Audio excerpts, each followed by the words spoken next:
Βρισκόμαστε στο Λονδίνο και συγκεκριμένα δίπλα στο βασιλικό αστεροσκοπείο του Greenwich. Ακριβώς, είναι ένα ιστορικό κτίριο που χτίστηκε το 1675 από τον βασιλιά τον Κάρολο τον Δεύτερο. Μπορούμε να το δούμε εδώ στο δεξί μας χέρι.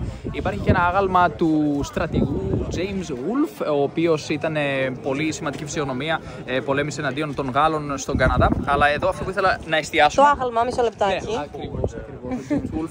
Η θέα είναι καταπληκτική. Φανταστική. Μπορούμε να ξεκινήσουμε από το αριστερό μας χέρι στο βάθος και η Νίκη εδώ θα κάνει λίγο zoom για να μπορέσουμε να το δούμε καλύτερα. Μπορούμε να δούμε το London Eye, το μήλο του Λονδίνου. Λονδίνου. Το είδαμε ακόμα. Να το βλέπω. Αριστερά, ναι, τώρα θα δυσκολευτείς λίγο γιατί θα τα λέω εγώ και θα κάνεις εσύ το zoom. Λίγο πιο δεξιά υπάρχει ένα κτίριο που ονομάζεται The Shard και μπορούμε να δούμε ότι είναι έτσι κάπως ασπασμένο στην κορυφή του. Ένα έτσι κάπως σαν κονικό ή τριγωνικό κτίριο. Μήπως λες αυτό εδώ? Ναι, στο βάθος. Μπράβο. Αυτό είναι το λεγόμενο Shard. Αν κινηθούμε λίγο προς τα δεξιά, θα δούμε το St. Paul's Cathedral που βρίσκεται πίσω από το London Bridge. Με τον Τρούλο λες. Ναι, μπράβο, ακριβώς. Αυτό είναι λοιπόν ο καθεδρικός ναός του Αγίου Παύλου και μπροστά, τέλος πάντων έτσι όπως κοιτάμε εμείς, πρώτα θα δούμε το London Bridge, τη γέφυρα του Λονδίνου.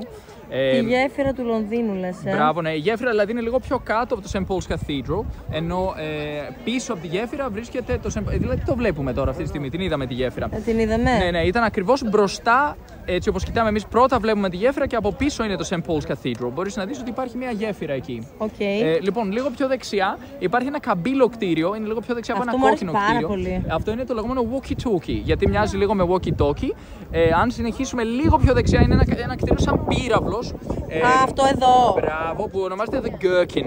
Gherkin είναι κάτι σαν, δεν ξέρω, πυκλά, ένα αγκουράκι, δεν ξέρω, κάπως έτσι. Ωραία.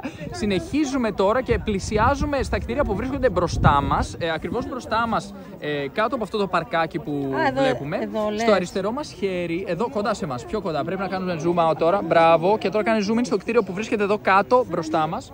Αυτό το κτίριο στο αριστερό μας χέρι που έχει έτσι λίγο ας πούμε τζάμια συσκεπή, αυτό ονομάζεται, είναι το Maritime Museum, είναι ένα ας πούμε ναυτικό μουσείο. Λίγο πιο δεξιά θα δούμε στο κέντρο του πάρκου σιγά σιγά να εμφανίζεται, ακόμη δεν το βλέπουμε και σιγά σιγά το βλέπουμε τώρα. Αυτό ονομάζεται The Queen's House, αυτό το κτίριο, ενώ από πίσω μπορούμε να δούμε διάφορα κτίρια τα οποία αποτελούν μαζί. Αν κάνεις λίγο zoom out, όχι δεν μιλάω για αυτό σε βάθος, μιλάω για αυτά που είναι ακριβώς πίσω από το Queen's House. Αυτό λες τότε. Ακριβώς. Αυτό το κτίριο μαζί με το άλλο κτίριο, αν θέλετε, που είναι απέναντί του, στο αριστερό μας χέρι, αποτελούν το Old Royal Naval College που ήμασταν προηγουμένως και είπαμε ότι εκεί ανέκαθεν το βασιλικό ναυτικό φοιτούσε εκεί, ιστορικά τα κτίρια αυτά. Προχωράμε λοιπόν λίγο πιο δεξιά και αρκετά πιο. Μάλλον, συγγνώμη, πίσω στο βάθος θα δούμε ένα κτίριο που είναι λίγο τριγωνική η σκεπή του. Λίγο πιο αριστερά πάμε πάλι. Εκεί, πιο πίσω και πάνω. Εκεί. Λοιπόν, αυτό το τριγωνικό κτίριο, αν δείτε ένα κτίριο που πάνω είναι έτσι σαν πυραμίδα, ονομάζεται One Canada Square.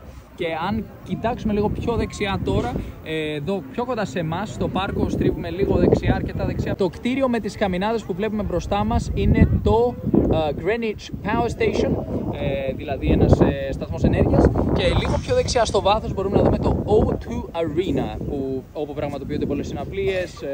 Έχω πάει στο παρελθόν, έχω πάει σε κάποιες συναυλίες. Πολύ ωραία θέα, ολόκληρου του Λονδίνου. Μπορούμε να δούμε έτσι συνδυασμό, αν θέλετε, και αντίθεση ιστορικών κτηρίων, όπως το παρατηρητήριο που βρίσκεται ακριβώς δίπλα μας, το παρατηρητήριο του Greenwich, και μπροστά μας φυσικά ιστορικά κτίρια που αποτελούν πανεπιστήμια, μουσιακούς, εκθεσιακούς χώρους, το μοντέρνο Λονδίνο στο βάθος, που προφανώς θα συμφωνήσουμε όλοι ότι δεν είναι και τόσο όμορφο όσο τα ιστορικά κτίρια, αλλά δεν πειράζει.